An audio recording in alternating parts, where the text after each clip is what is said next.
go out and the racing gets underway. It's a better start by Tim Roebuck, but the more powerful machine of Christian Pedersen claims the lead by the time the cars get up towards Ritchie's.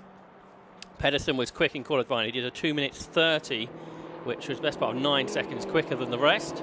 But the more standard cars, you can see going through there, which have a lot less power, a lot less development, but they are pretty closely matched. There was sort of 5 cars separated by a few seconds in that second group, so we hope for some battles at that end of the grid, including there number 22, which is Charlie Plain-Jones in the Cowley Special. He's battling with 555, Matthew Edwards, who wasn't here yesterday, so that's another car we've gained from the historic 750 races. There's James Miles in his supercharged car, similar supercharged machine behind of Greg and Fruston. So that's about the third position, but Christian Pedersen and Timothy Roebuck, as expected, getting away on this opening lap, what should be a 6-lap race.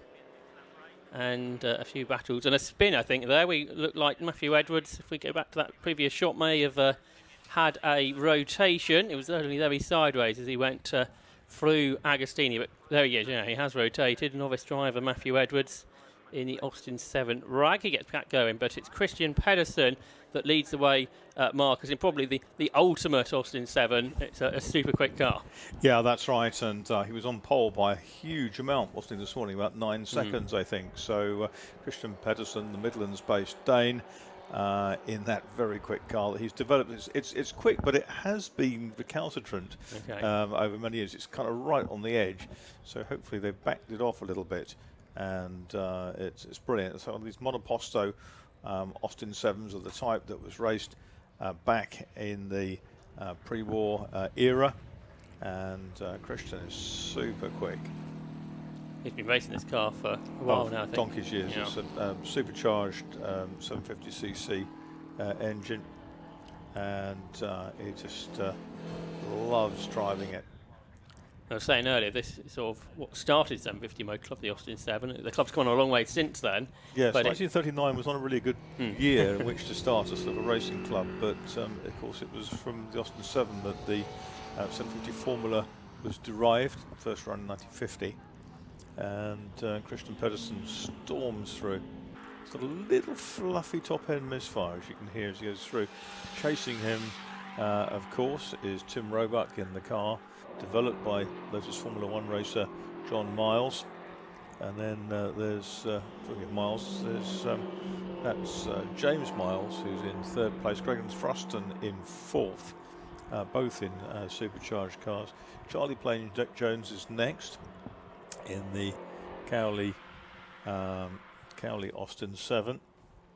That's the first 6, and the rest are a long way back, headed by the Mile team, Pigsty Racing Austin 7 Special.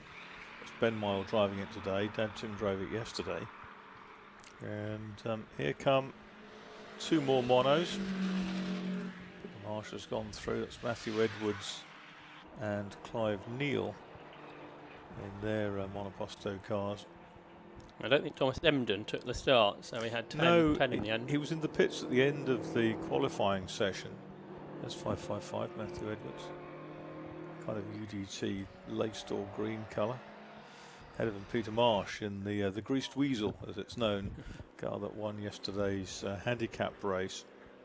His first race win at the age of 73. May not win one again, so I'm sure that will be remembered, won't it, for Peter Marsh? Very much so. And why the handicap is always a good idea. James Miles leaning out of the car as he went through Hamilton. Not quite the same actions as they go through Oggies. Having a good look round to see where Greg and Thurston is.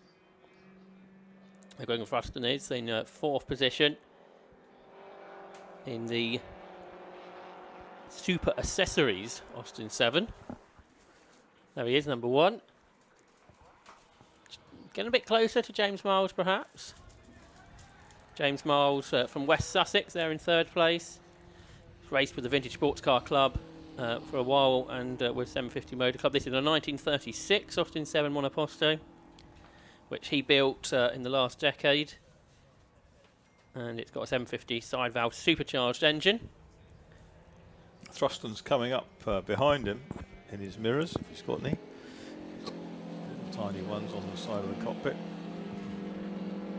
And there's Pedersen, that's his first flying lap, a 2:32.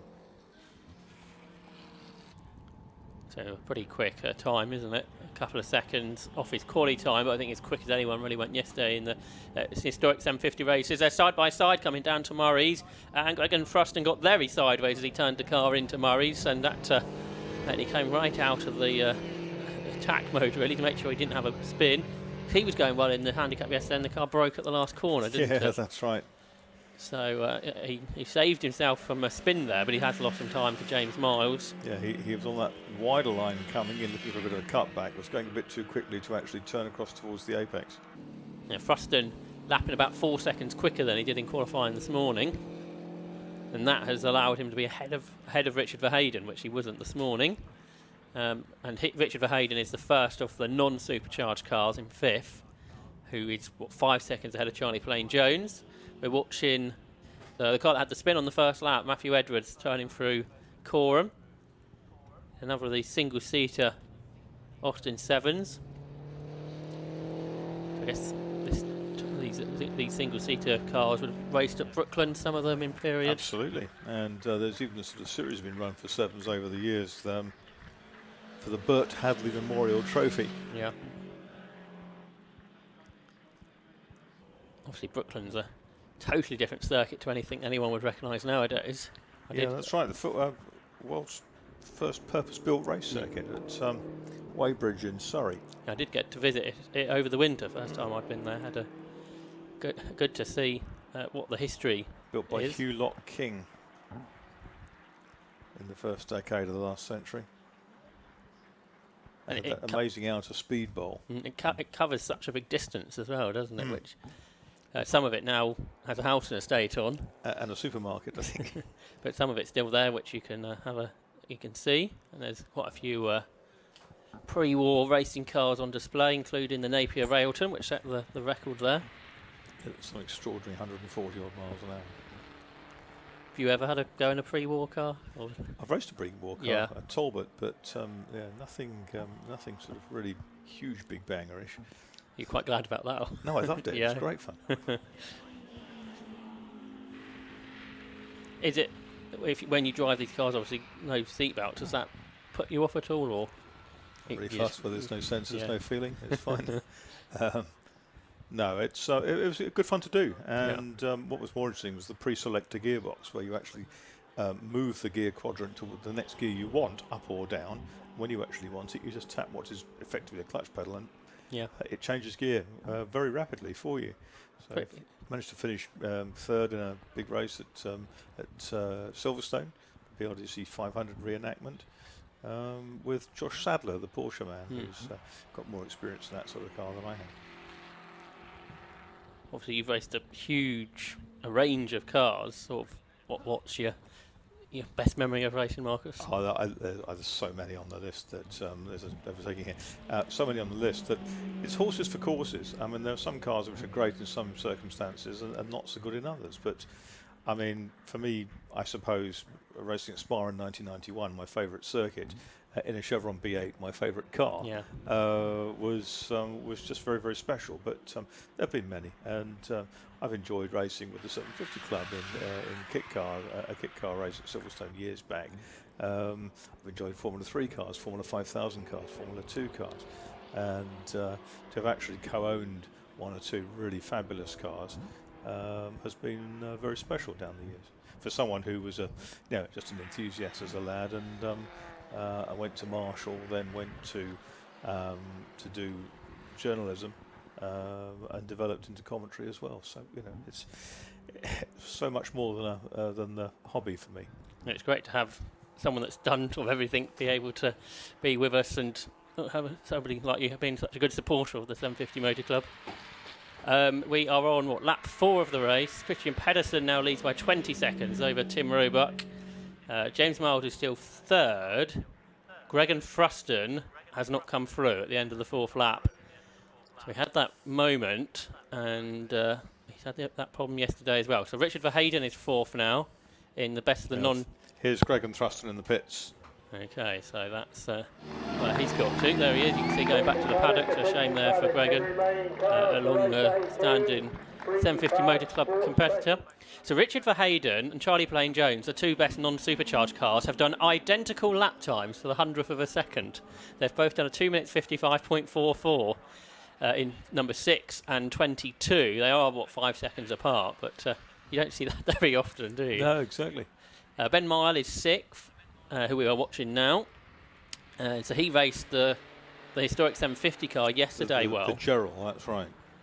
And now stepping back into the car that his dad raced yesterday. That's the brainchild of Stuart Gerald, who was a front runner in the championships back in the 1960s.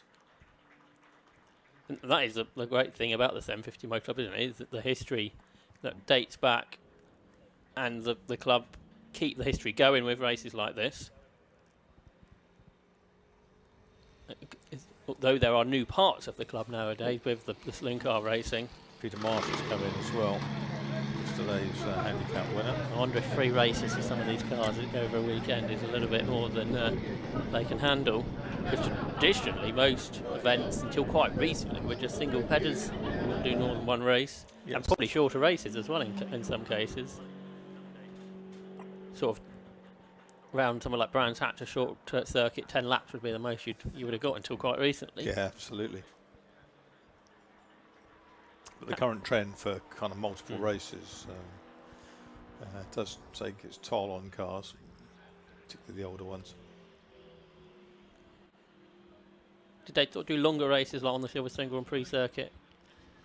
First, it's a longer lap, or were they again? These quite sort of short? cars wouldn't generally race on the Grand Prix circuit. You know, lots of high revs for sustained periods don't really do them a lot of good. Did Silverstone have a short circuit from right from the early days? There were lots of different circuits. Yeah. The early, the first of the Burkitt 6-hour relays was an amazing circuit that ran effectively from what is now Copse Corner down to Stowe, and then did 180 right, and then had 1 long straight all the way back to the inside of Copse. So 2 free corners. Yeah, absolutely. Well, I suppose there was a sort of the sort of kink at sort of through Maggots into Beckett's, but Snetterton's had a few variations over the years. for sure. This part we see the infield was put in just over a decade ago now, which added length to it, but sort of back in the 70s it was a longer circuit when it went down the Norwich Straight and out of the current perimeter of the circuit. Christian Pedersen goes on to his final lap. Of course, Just lapped Edwards, hasn't he, Matthew Edwards? Of course, the last corner, known as Russell, that was quite a fearsome corner at one point. That was terrifyingly quick at one point, yeah. It was really quite something back in the 1970s. Was it a British Formula 3 race here? Someone who finished across the line backwards after they had a big moment. There have been all sorts of things, certainly at Silverstone. It was, Bev Bond certainly finished backwards in a Formula 3 race at Silverstone. I want to say it was Mika Hakkinen, but that might not be accurate. Before I was born. There's Miss Green, continuing on its merry way. It seems to be going well today, doesn't it? Yeah, it's a beautifully engineered little car, and you can see that Christian is just driving it very, very neatly. Because when he does other races, like with the Vintage Sports Car Club, he's sort of as quick as pre-war Grand Prix cars. Oh, absolutely, absolutely. Because it weighs 3/5 of nothing, which doesn't hinder. It's got quite a bit of power. I guess that little slot behind his left ear is some sort of onboard camera, but typically it's been all faired in so that it doesn't interrupt the airflow too much. Can't risk drag for an extra bit of camera. You might lose 100th of a second over a course of a race. He's a half a minute ahead of Tim Roebuck, who's just done a personal best, a 2:39.4. Yeah, Roebuck's a rapid driver in that car, it has to be said. He's really intrepid. I'm not sure if he did any racing before he raced his car a couple of years ago or not, but he was immediately quick in it. Right. And like you say, car was originally developed by John Miles, who again was a long time 750 Motor Club supporter. So after his death, the car It's good to see it come back out. And 750 Motor Club still run the John Miles Award for young drivers in memory of his name. Of course, John Miles was son of Sir Bernard Miles, who was a sort of musical entrepreneur. What do they call them these days? Impresario, I think is the actual term that was used. So he was a great jazz musician and fan, John Miles. Loved all that. Christian Pedersen takes the checkered flag then and wins the Austin 7 race, and he does his fastest lap on the last lap, a 2 minutes 31.8.